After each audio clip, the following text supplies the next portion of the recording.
তো বন্ধুরা, আজকে দুপুরে রান্না নিয়ে চলে এসেছি। আজকে হচ্ছে এই যে লাল শাক করব, নোটে শাক বসিয়ে দিয়েছি।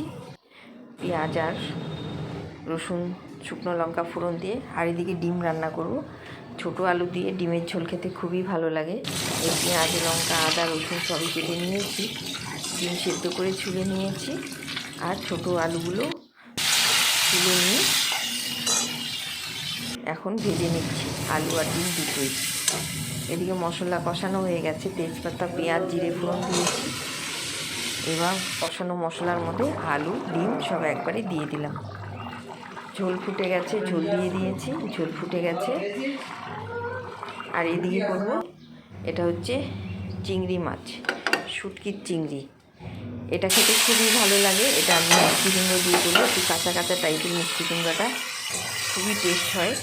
তোমরা একবার হলেও ট্রাই করে দেখো যারা শুটকি মাছ খেতে ভালোবাসো। এটা কাঁচা শুটকি মাছ দিয়েও মিষ্টি কুমড়ো দিয়ে রান্না করা যায়, আবার শুটকি মাছের চিংড়ি দিয়েও রান্না করা যায়, খেতে খুবই টেস্ট হয়। এদিকে শাকটা হয়ে গেছে, নামিয়ে নিয়েছি। আর এদিকে শুটকি মাছটাও ভাজা হয়ে গেছে, নামিয়ে নিয়েছি। এখন আমি কড়াইতে তেল দিয়ে দিলাম, আর একটু পেঁয়াজ লঙ্কা রসুন সব একবারে কষিয়ে নেব, একটু লাল লাল করে একটু ভেজে নেব। এদিকে মাছটাও ভাজা হয়ে গেছে। এখন আমি কুমড়োটা দিয়ে দিচ্ছি। আমি খোসা শুদ্ধ করবো এটা কুমড়োটা খুবই কচি, ছোটো, খোসা শুদ্ধই কেটেছি। হলুদ লবণ দিয়ে দিলাম।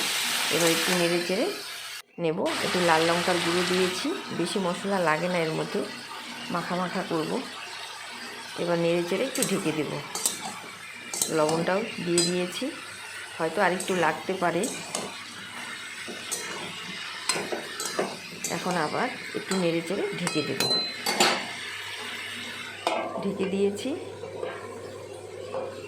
এদিকে ডিমের ঝোলটাও নামিয়ে নিয়েছি। তো বন্ধুরা, ভালো লাগলে অবশ্যই লাইক কমেন্ট করবে। আর এদিকে কুমড়োটা প্রায় হয়ে এসেছে, একটু নেড়ে চেড়ে নেব। গ্যাসটা একটু কমিয়ে রেখেছি,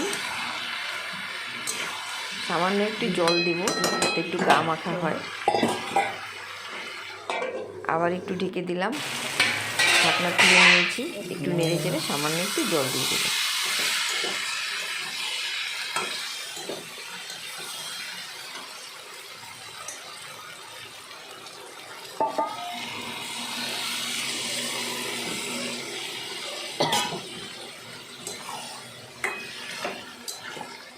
আবার একটু নেড়ে চেড়ে আরেকবার একটু ঢেকে দিলাম।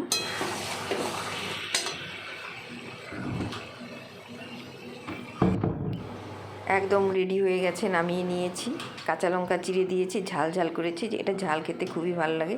সবাই খুব ভালো থেকো, সুস্থ থেকো।